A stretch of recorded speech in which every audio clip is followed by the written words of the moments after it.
Hi, it's the SmartMouths. Mimi here. We're just running some errands. Just returned the table. We thought we would do a little fit. We're having a conversation we think everyone's having right now. Right. And we just thought, let's record it. And we want to know what you guys think. Put it in the comments below. Okay, this United flight passenger. Oh, jeez. Oh, that's close. This reallocated his seat. They call it reallocated. So probably everyone's seen this video by now, right? I think so. I watched it like 3 times. I heard disturbing. Someone had a friend in I don't know, Sweden or something. Like, we saw it here. I mean, it's upsetting. If you haven't seen it, Google United flight. If you type in UN, I'm guessing it'll be the first thing that drops down. That's true. Because everyone's talking about it. Okay, so you know how airlines overbook intentionally, right? So they can fill all their seats because they figure there are people that are going to cancel, there are people that aren't going to show up, things will change around, right? Yeah. And so they overbook. Well, they overbooked this one, and when it all settled out, it was overbooked by 4 seats. The 4 seats they needed to get their flight crew to Louisville. Say it again? Louisville. Louisville. Whatever. Louisville. So, right. So they're making room for their own crew, and this is not the only time they do. They also make room for people who've paid more for the ticket because they're like, okay, you paid more for the ticket, like higher status, right? Higher status kind of thing. But I think airlines are the only place where you can actually just call people out on their status. Be like, oh, you have higher status. Yeah. You can't say that in the real world.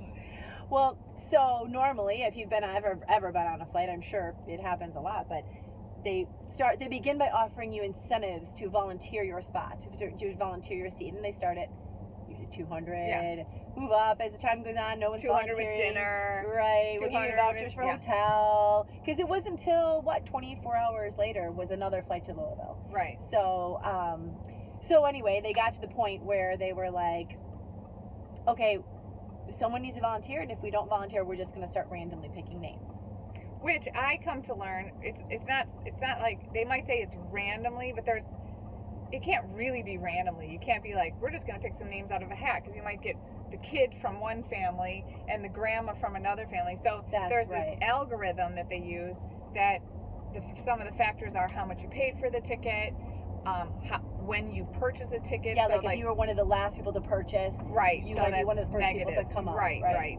So all those factors play in. Yeah. So they start, this couple gets picked. They reluctantly get off. They're like, okay, whatever. Then this guy who's the subject of this whole thing, he gets picked, but he's like, no way. Right. And then they go to someone else. That person gets off. So it's really just down to him. He's number 3. Right. So he wouldn't get off the plane, and they called it wasn't like TSA. It was like this airport security police or whatever, and from what I understand, while it was not a good thing, the man was being belligerent. He was not getting off the plane, and legally it is within their right to say you have to get off the plane. But what ensues in that video is them physically pulling him out of his seat. Yeah, I know, it was upsetting. He gets knocked unconscious, it appears. Right. He's bloody, and they're dragging him with his shirt up through the aisle of the plane. Yeah. Well, and then he came to, and he went back on the plane. I don't understand. That part I don't understand. Like because it was, I don't even know if it was like, oh, I have some, And they kept saying like luggage up above in the over. Right, like we'll get it for you. They kept saying they drug him off. I heard somebody telling a story, and they're like, they drug him. I'm like, oh my god, and they drugged him? I'm like, oh wait, I don't think that's the past tense. You can't use that. Maybe you're not really using proper grammar. But yeah, so this is a huge deal for United. I mean, they're getting way bad press. I know. I've seen people like on Facebook like, I'm boycotting United, never United, never United. Right. I mean, it's so hard nowadays to keep track of all the things you're boycotting for one reason or another. You need a running. But list. it is a question, because it is in the fine print that they have the right to do what they're doing. But that doesn't mean that ethically it's the right thing to I do. know. That People you have said, should- like, they could have put these flight crew in an Uber, and in 4 hours they would have been in, right. however you say that town. Right. Well, and I mean, it is upsetting because you are like, this is what I'm doing. Obviously, he Right. had things to do the next day, just like everybody else. But not like they're taking a flight just to take a flight. You Right, know, they've right. got places to be, Right. so that is upsetting. And so, you know, we'd like to hear what you think. Is that something like how? I mean, that is the question. I know that, like, airlines, they have to maximize every flight. So Right. this is how they do that. And if they don't do that, they're not going to make money. You know, that's the argument for it. But at what point is enough enough? I think this thing got way carried away, and they would have never, you know. That's true. And do you think that it's okay for them to oust? I mean, gosh, when you talk about status, like, is it okay for them to oust someone with higher status for someone with lower status? It's so bad. Or for them to oust paying customers for employees. Like, that's another whole conversation. That like, is an and I love, like, I conversation. kept thinking of this Bill Burr. Because just not to, but like, it's not like those United people are paying for those seats, No, I know. right? Don't they have a flight crew in that, whatever you say that town, Well. that they could pop on that next flight? I don't know. It just seems like a. Well, Bill Burr, this is what I think of, like, that they can give away your seat. It doesn't seem fair you've paid for the right to have that. I know there's fine print and everything, but it doesn't seem fair that they can take your seat away from you when you've already paid for it and you're already in there sitting. Like, they didn't sort this out in the waiting area. Right.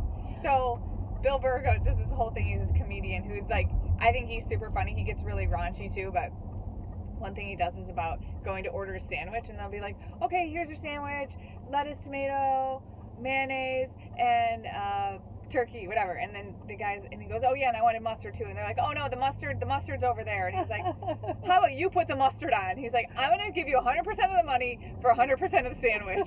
I don't want to put the mustard on. Like, all this changing of the deal, the changing of what the expectation is. I don't know. You know what else too, just as a sidebar for myself, I don't know, maybe other people aren't like this, but I don't travel a lot, so like having a voucher doesn't really get my motor running. You know, I mean, give me some cold hard cash. Give me $500 in my hand. It doesn't get fire up my jets.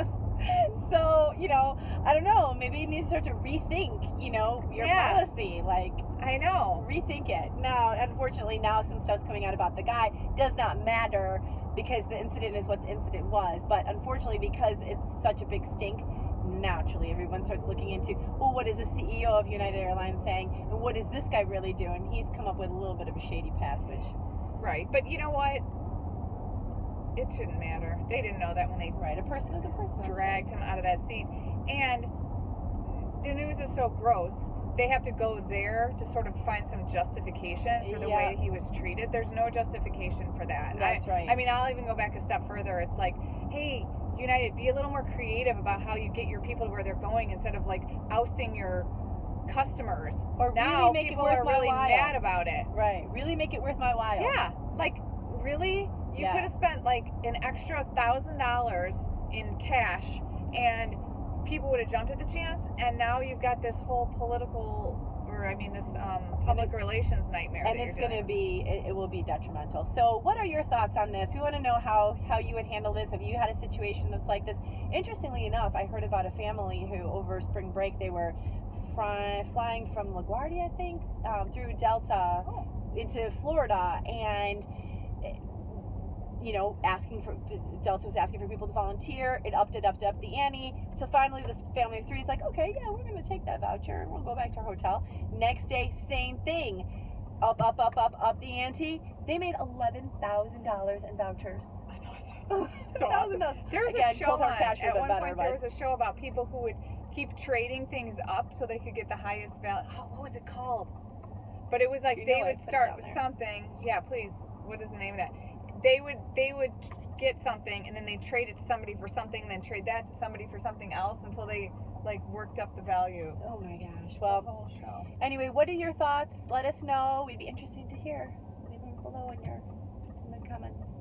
Have a good day. Bye. Bye.